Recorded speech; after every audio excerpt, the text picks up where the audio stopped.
నా ఇంట్లో నేరస్తులు ఉండకూడదు. అశ్వినినా? అశ్విని ఎవరు? ఏం జరిగిందో తెలియదు కానీ అశ్వినియే గ్రానీని పోలీసులకు పట్టించింది. ఎందుకు? అశ్విని ఎందుకు అలా చేసింది? వదులుకి వదులు.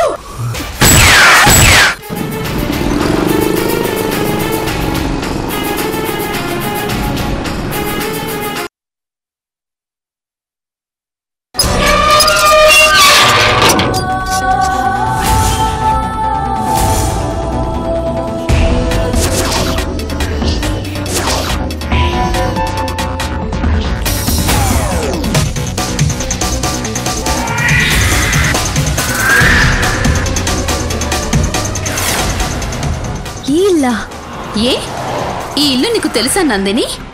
ఇంతకు ముందు ఎప్పుడైనా వచ్చావా? లేదు మల్లిక. ఈ ఇల్లు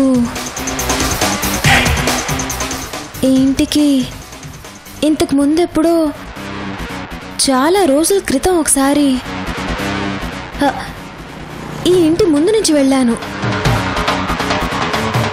అప్పుడు ఎవరో నా పక్కన ఉన్నారు. అప్పుడు ఈ ఇంటి గురించే అనుకుంటా. ఏదో చెప్పినట్టు గుర్తు. ఏం చెప్పారు నందిని?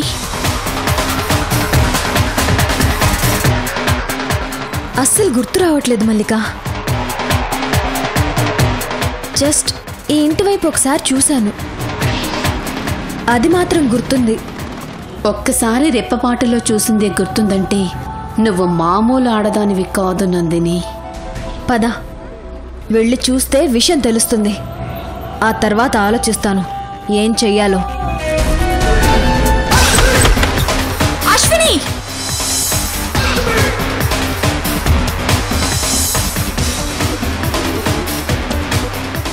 అశ్విని!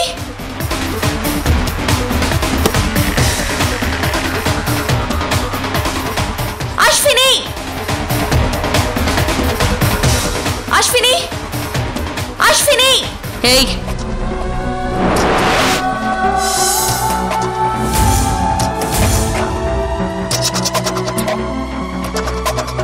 ఎందుకలా అరుస్తున్నావు? నీ అరుపులకి భయపడి పాపం నా రాణి ఆహారం తీసుకోలేదు. ఒక జీవిని బాధ పెట్టావు. ఏం మనిషివి నువ్వు? నీకసలు మానవత్వం ఉందా? Shut up! నువ్వు మనిషి గురించి మానవత్వం గురించి మాట్లాడుతున్నావా? నువ్వు వీటి బాధ గురించి బాధపడుతున్నావా? నీకసలు మానవత్వం గురించి తెలుసా? బాధ అంటే ఏంటో తెలుసా? నువ్వు ఒక మనిషిని బాధ పెట్టావు, మరి నిన్నేమనాలి? నీకు అన్నం పెట్టిన నా అమ్మమ్మని అరెస్ట్ చేయించావు, నిన్నేం చేయాలి? పోలీసుల నుంచి తప్పించుకొని నీ దగ్గరుంటే ఎవరికి తెలీదని ప్రశాంతంగా ఉండొచ్చని ఇక్కడికి వస్తే నువ్వే దగ్గరుండి పోలీసులను పిలిచి మరీ పట్టించావు. నువ్వు నాలో తప్పు పడుతున్నావా? అసలు నా అరుపులకి నాకు సంబంధం లేని తప్పుని నేను చేశానంటున్నావు, కానీ నువ్వు చేసింది నీకు తప్పుగా కనపడట్లేదా? అసలు నేనేం చేస్తే కోపం వస్తుంది? నాకున్న కోపానికి నేను నా కాల్తో నీ పీక తొక్కి చంపేయాలనుంది, కానీ అమ్మమ్మ ప్రేమ నీ ప్రాణాల్ని కాపాడుతోంది. నాకు తెలిసి నీకు మా అమ్మమ్మకి ఏ రిలేషన్ లేదు. అయినా అమ్మమ్మ నీ మీద ఎందుకు ఇంత ప్రేమ చూపిస్తోందో నాకు తెలీదు. తను తిన్నా తినకపోయినా నీకోసం తిండి తీసుకొచ్చేది, తను కొనుక్కోకపోయినా నీకు బట్టలు తీసుకొచ్చేది. తను అరెస్ట్ అయినా నీకు ఇబ్బంది ఉండకూడదని నన్ను నీ దగ్గరికి పంపించింది. ఆవిడ నీకోసం ఇంత తపన పడుతుంటే నువ్వు కృతజ్ఞత చూపించకుండా అరెస్ట్ చేయించావు. నీకు నాకు అసలు ఈ సంబంధం లేదు. అమ్మమ్మ చెప్పిందని నీకు రోజు అన్నం తీసుకొస్తున్నా, లేదంటే నీలాంటిది నా లైఫ్ లోకి వస్తే నా లెఫ్ట్ లెగ్ తో తని పంపిస్తా. ఏయ్ ఆగు.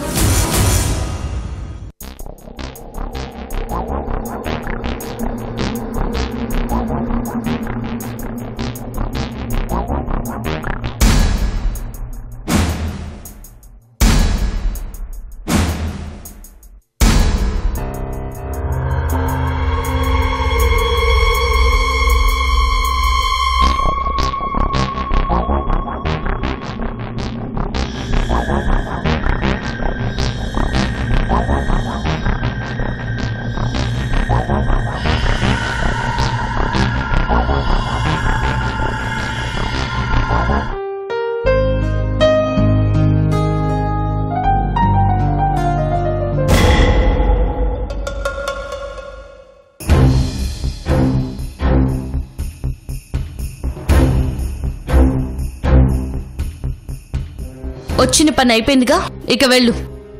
ఏయ్ ఏయ్, చేతకాని వాళ్ళు కోపం వచ్చినప్పుడు అరవడం తప్ప ఏమీ చేయలేరు. నువ్వు నన్ను ఇప్పుడు ఏమీ చేయలేవు. అరవడం అయిపోయిందిగా, వెళ్ళు.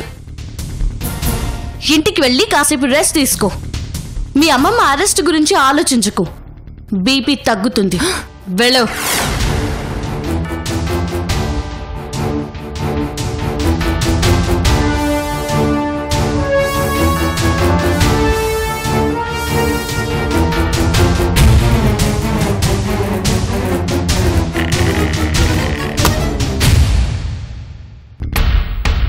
ఆవేశంలో ఉన్న మనిషి అన్ని పట్టించుకోడు.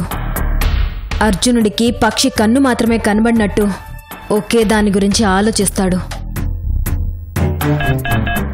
ఎవరికి నందిని ఫోన్? లాయర్ గారు, ఒకసారి అర్జెంటుగా ఇంటికి రండి. ఇప్పుడే. ఇప్పుడు లాయర్తో పనేంటి? తినబోయేదేంటో తెలియకపోతేనే దాని టేస్ట్ ఇంకా బాగుంటుంది మల్లిక. పద.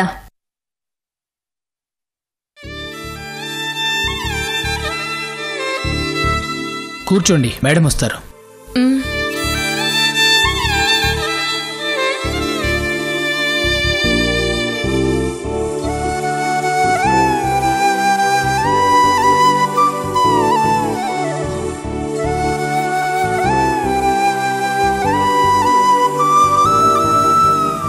అమ్మమ్మా, రోజీ, అమ్మమ్మా, రోజీ ప్లీజ్ ప్లీజ్ ఊరుకో, ఏడోకు ప్లీజ్. రోజీ, ఏంటమ్మమ్మా ఇది? రోజు నువ్వు ఇప్పుడు బయటికి వస్తావు, అప్పుడు బయటికి వస్తావు అని ఎదురు చూస్తూ ఉంటే రోజు రోజుకి పరిస్థితి చేదాటిపోతోంది. నువ్వు దూరం అయిపోతున్నావు. దూరం అవ్వడం అంటే మనిషి దూరంగా ఉండడం కాదు రోజీ, మనసు దూరం అవ్వటం. నా మనసు ఎప్పుడూ నీకు చాలా దగ్గరగానే ఉంటుంది. నా మనసును దూరం చేసుకుంటున్న వాళ్ళు మనశ్శాంతిగా హాయిగా బ్రతుకుతున్నారు. నా మనసు నిండా ఉన్న నువ్వెందుకు బాధపడుతున్నావు రోజీ? నీ మనసులో నేనున్నా, నువ్వు జైల్లో ఉన్నావు కదమ్మమ్మా. అయినా అమ్మమ్మ, నువ్వు పోలీసుల నుంచి తప్పించుకున్నాక నా దగ్గరికి రాకుండా ఆ రాక్షసి దగ్గరికి ఎందుకు వెళ్ళావు? నేను పోలీసుల నుంచి తప్పించుకున్నది వినోద్ గురించి నిజం తెలుసుకోవాలని. నీ దగ్గరికి వస్తే పోలీసులు వస్తారు, నన్ను ఇక్కడికి తీసుకొస్తారు. అందుకే అక్కడికి వెళ్ళాను. కానీ అశ్విన్ అలా చేస్తుందని నేను అస్సలు అనుకోలేదు రోజీ. అది పెద్ద దుర్మార్గురాలమ్మమ్మా. అలాంటి వాళ్ళు ఇలాంటి పనులే చేస్తారు.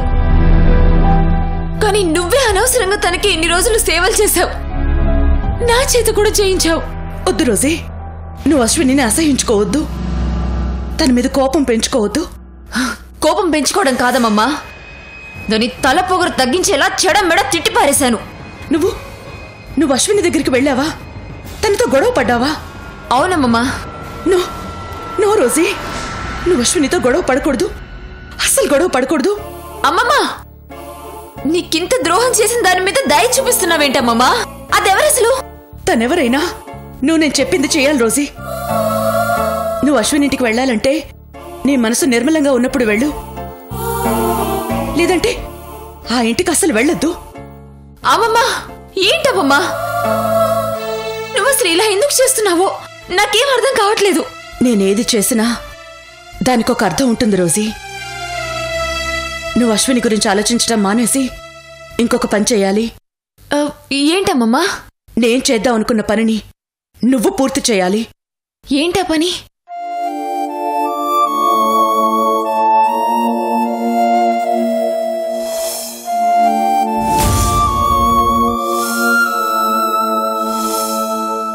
వెళ్ళు రోజీ, ముందా పంచే. అలాగే అమ్మమ్మా, అన్నీ తెలుసుకుంటాను. వస్తానమ్మమ్మా.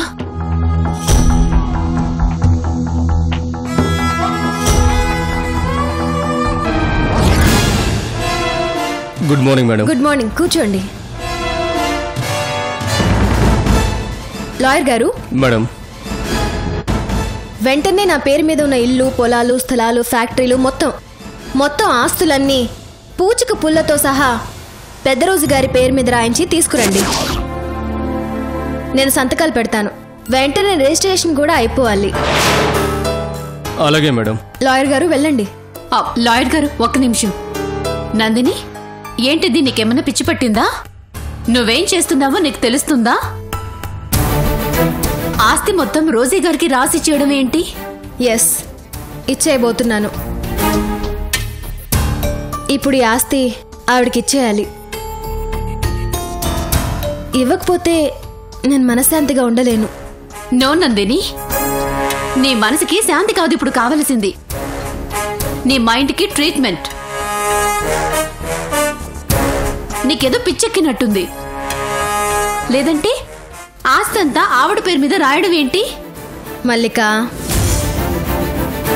ఇచ్చేయాలి. మల్లిక, ఇచ్చేయాలి. అదే ఎందుకు? నేను చేసిన తప్పుకి ప్రాయశ్చిత్తం చేసుకోవాలి. లాయర్ గారు, మీరు వెళ్ళండి. త్వరగా పేపర్స్ రెడీ చేసి తీసుకురండి. సరే మేడం. ఏంటి నందిని, నువ్వు ఇదంతా ఎందుకు చేస్తున్నావో, ఏం ఆశిస్తున్నావో నాకేం అర్థం కావడం లేదు. అర్థంతో చేసే పనులు అర్థం చేసుకోవాలంటే అర్థశాస్త్రం గురించి చదివితే సరిపోదు మల్లిక. అర్థవంతమైన మెళుకువలు చాలా తెలియాలి. నాకు ఒక్క ముక్క అర్థం కాలేదు. అర్థంతో అంటే డబ్బుతో అని అర్థం.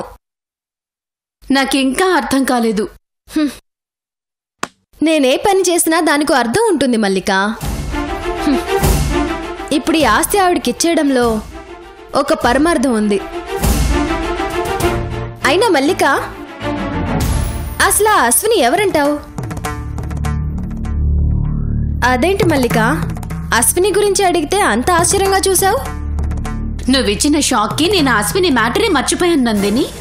ఇంత పెద్ద షాక్ ఇచ్చి ఇప్పుడు అశ్విని గురించి అడుగుతున్నావేంటి నందిని?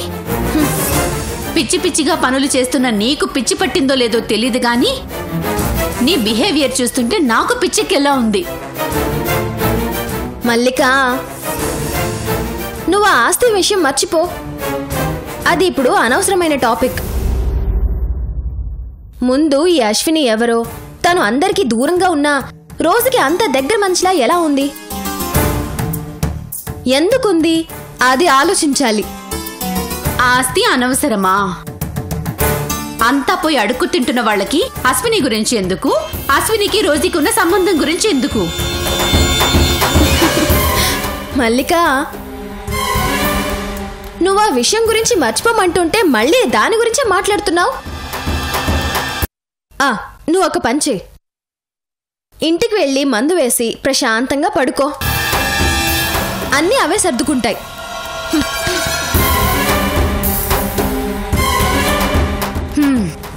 నిద్ర ప్రశాంతంగా, నెత్తి మీద పెద్ద సుత్తితో కొట్టి నీ పీక మీద నువ్వే పదునైన కత్తి పెట్టుకున్నట్టుంది పరిస్థితి. ఈ సిచ్యువేషన్లో డ్రింక్స్ కాదు, డ్రగ్స్ తీసుకున్నా కిక్కెక్కదు, కళ్ళు మూతలు పడవు. నువ్వు ఈ పని ఎందుకు చేస్తున్నావో తెలిసే వరకు నాకు జాగారమే.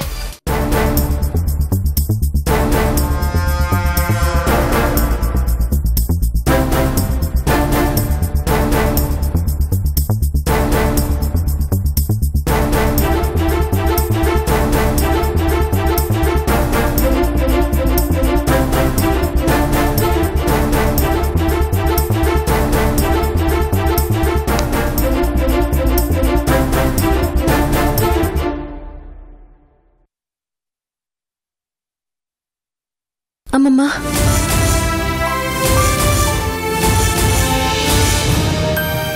నన్ను క్షమించామమ్మా. అమ్మమ్మా, ఏంటి కొత్త డ్రామా? ఏం అర్థం కావడం లేదు.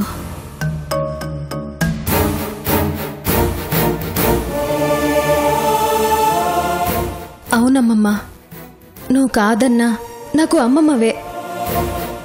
నువ్వు నన్ను క్షమించానని చెప్పేంత వరకు నేను ఇక్కడి నుంచి లేవనమ్మమ్మా. నక్కకి వినయం నప్పదు నందిని. నువ్వు నక్కాను, కుక్కాను, పడతాను. కానీ నీ మనవరాల్ని కాదని మాత్రం అనుకో. నీ కాళ్ల మీద పడి నా ప్రాణాలు వదిలేస్తాను. ప్రాణాలు తీయాలని ఆలోచించే నువ్వు ప్రాణాలు తీసుకుంటానంటున్నావంటే దీని వెనక ఏదో పెద్ద ప్లానే ఉంది. నీకు చేసిన ద్రోహం ఉందమ్మమ్మా. అవునమ్మమ్మా, నేను నీకు ఎంతో ద్రోహం చేశాను. నీ ఆస్తులన్నీ లాక్కున్నాను.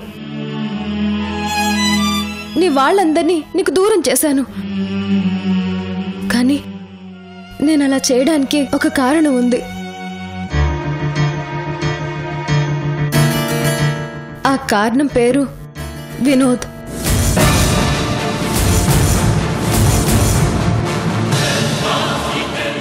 అవునమ్మమ్మా, నేను ఇదంతా చేయడానికి కారణం వినోదే. వినోదే నా చేత ఇవన్నీ చేయించాడు. Stop it! నా మనవడు నాకు ద్రోహం చేయడం ఏంటి? అది నువ్వు నాకు చెప్పడం. నాకు తెలుసు, నువ్వు నమ్మవని నాకు తెలుసు అమ్మమ్మా. కానీ ఏదైనా నమ్మడానికి ముందు దాంట్లో నిజాలేంటో తెలుసుకోవాలి కదా అమ్మమ్మా. నేను ఇండియాకి ఎందుకు వచ్చానమ్మమ్మా? ఎవరి కోసం వచ్చాను? నా కోసం వచ్చానా? నీ మనవరాలు చిన్న రోజు కోసం వచ్చాను. అందులో నా స్వార్థం ఏమన్నా ఉందా? లాభం కొంచెమన్నా ఉందా? లేదు. కేవలం నా స్నేహితురాలి కోసం నా పెళ్లిని, నా సిద్ధుని దూరం చేసుకుని వచ్చాను. ఇందులో నా త్యాగం ఉందా?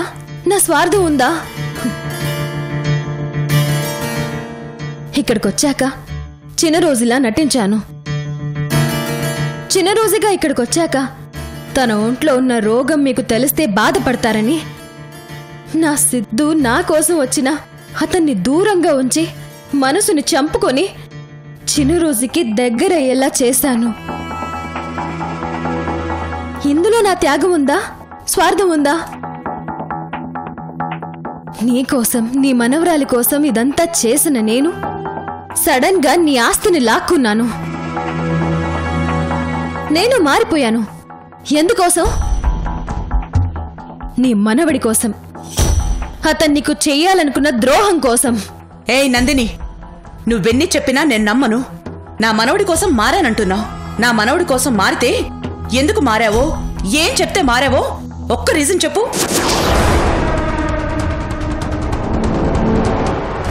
చెప్పలేవు, ఎందుకంటే అది నిజం కాదు.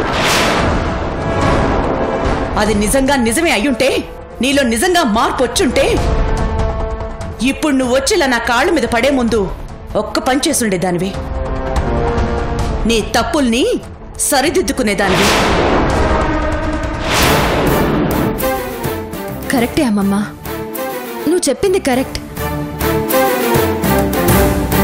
అంటే నా తప్పుని నేను దిద్దుకుంటే నేను మారానని నువ్వు ఒప్పుకుంటావు కదమ్మమ్మా? అవునమ్మమ్మా, నేను నా తప్పుని సరిదిద్దుకునే ఇక్కడికొచ్చాను. నీకు ద్రోహం చేసి తీసుకున్న ఆస్తి మొత్తం మళ్ళీ నీ పేరు మీదే రాయించి తీసుకొచ్చాను. కావాలంటే చూడమ్మమ్మా.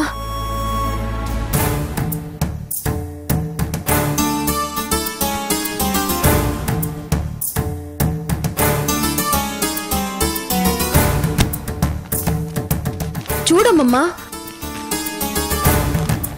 ఇవన్నీ నీ దగ్గర నుంచి నేను లాక్కున్న ఆస్తి తాలూకా పేపర్లు. అన్నీ ఇవన్నీ నీ పేరు మీద మార్చేశాను. నా తప్పు నేను తెలుసుకున్నాను.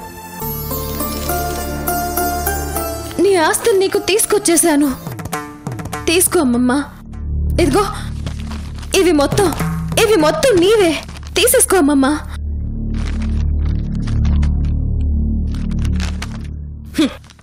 ఎంగిలి కూటికి ఆశ పడనని తెలిసి కూడా ఎరవేద్దామని తెచ్చావా వీటిని?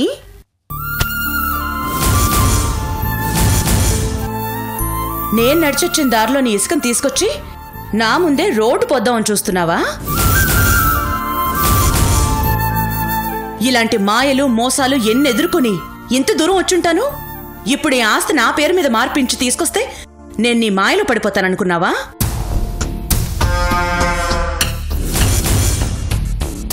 నో, అనవసరంగా శ్రమ పడ్డావు. తీసుకెళ్ళు. ఇంకెప్పుడు ఇలాంటి ఆలోచనలతో నా ముందుకు రాకు. నువ్వు పెట్టుకున్న లాయర్ ఫ్రాడ్ అయ్యాడు. జడ్జి నువ్వు నేరస్తురాలువని నమ్మేశాడు. ఇంకెలా బయటపడతావు? పోనీ నన్ను మంచి లాయర్ని పెట్టమంటావా?